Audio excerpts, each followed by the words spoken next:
Dar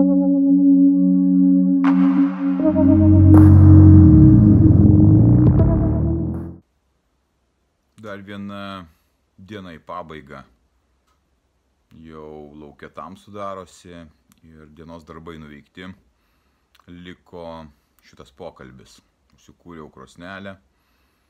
Šį kartą ne arbata, vanduo.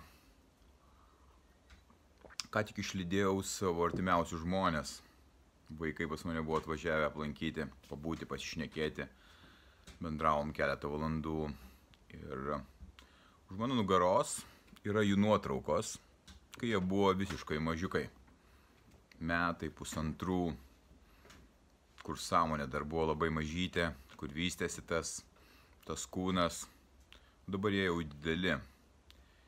Ir aš per tai matau, kaip viskas greitai bėga ir prabėga, kaip viskas yra laikina. Laikinumas. Suvokiu tai ir primenu savo kiekvieną kartą, kad viskas yra labai trumpa ir 1-2 prabėgs tos akimirkos šito gyvenimo. Matau, kaip auga mano vaikai, matau, kaip keičiasi viskas, net matau, kaip keičiasi medžiai šitoj sodyboj per tuos beveik 2 metus neužilgo bus, kaip jie užaugo, kaip visa aplinka pasikeitė. Ir ne tik savo tai primenu, tą laikinumą, bet primenu ir savo mokiniams, su kuriais aš einu, kurie su manimi eina per šitą gyvenimą. Ir tai man padeda atrasti stiprybę šitam gyvenime, padeda man jaustis taikoje su savimi. Ir ta vidinė ramybė, kurią aš susikuriu ir kurią reikia susikurti kiekvieną dieną, yra ta dovana suvokimo apie laikinumą. Ką aš darau su savo gyvenimu? Anksčiau pas mane tokių klausimų nekildavo. Ir pas tave klausimas, ar šitas kyla, ką aš darau su savo gyvenimu. Turbūt kyla. Jeigu nekyla, tai greičiausiai čia nesi ir nesiklausai manęs. Ką aš darau su savo gyvenimu? Kodėl aš šitokį gyvenu? O kurioj vietoj čia prasmė? O kurioj vietoj mano išsipildymas šitam gyvenime? Mano kelias? Ir panašiai, ir panašiai. Tie atsakymai kiekvienam gali būti skirtingi. Ir greičiausiai, kad jie yra skirtingi.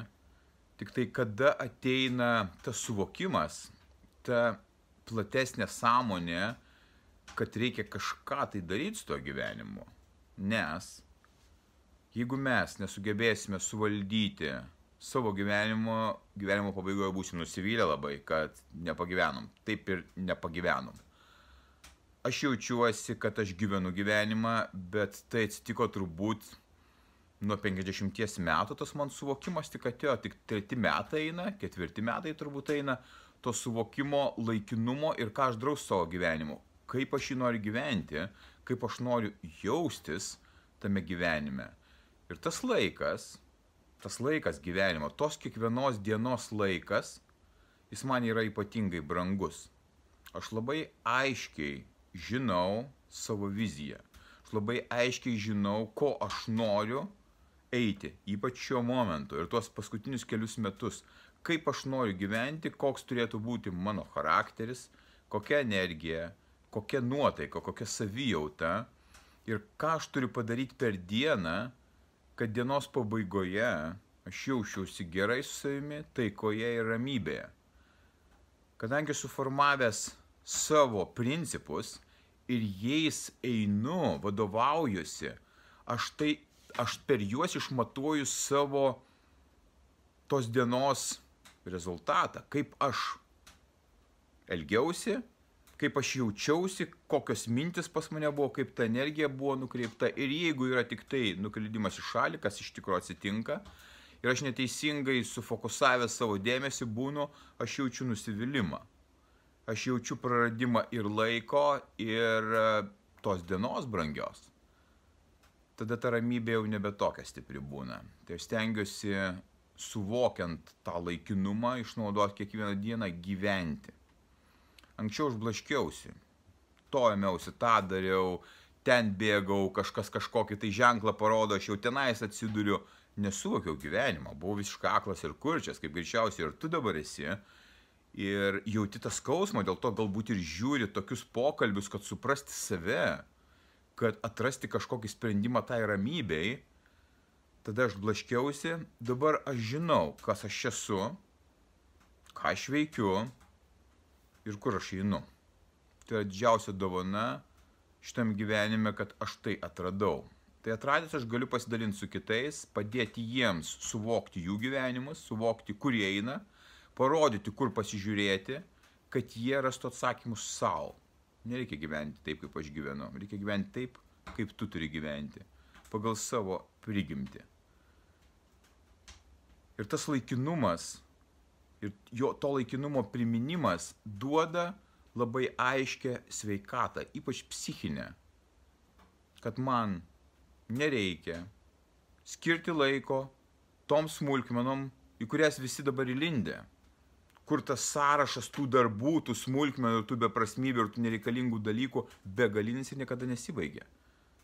Ir ryte šiandien turėjau pokalbį su žmogum, kuris irgi užsikasė savo versluose, savo šeimos reikaluose ir gyvenime ir jau iš proto eina ir nežino, kaip su to susitvarkyti, kol žingsnis po žingsnio pavyko jam prieiti kartu su manimi prie to, kas iš tikrųjų yra svarbu, ir jis pamatė visiškai kitą vaizdą.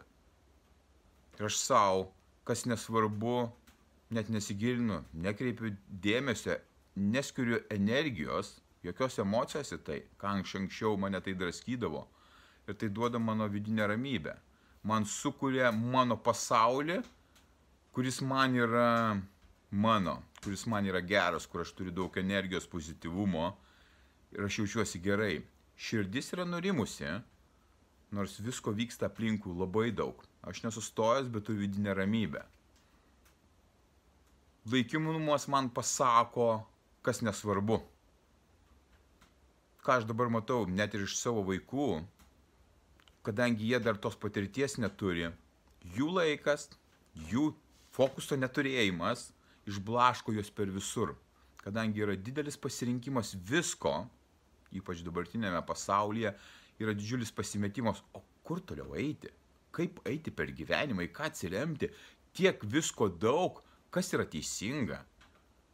Ta, kas yra teisinga, aš atradau pats savo, bet atradau tik tai tokiu būdu, kad aš turėjau atsiriboti nuo to, kas yra transliuojama aplinkui kiekvienam.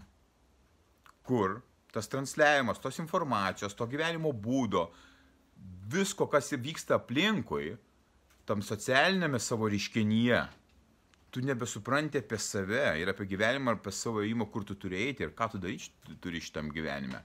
Aš atsiribojau. Aš atsisakiau tų medijų, aš atsisakiau alkoholio, aš atsisakiau to maisto, kuris visus dabar sargdina. Taip aš netobulas. Tobulas yra Dievas. Aš irgi padarau kažkokių nesąmonių, bet aš visą laiką jaučiu apgailestavimą tame. Tai man ženklas yra, kad aš neteisingai pasielgiau. Ir kai aš atsiribojau, aš supratau, ko aš noriu, kaip aš noriu eiti, kokia mano būsena turi būti. Tu nežinai to, nes esi paskendęs tame sraute.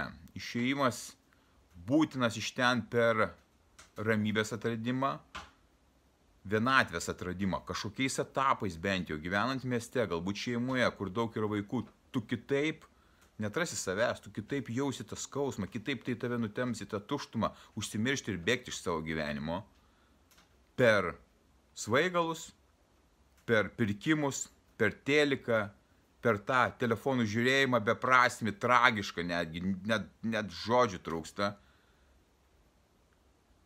Tu turi sustoti.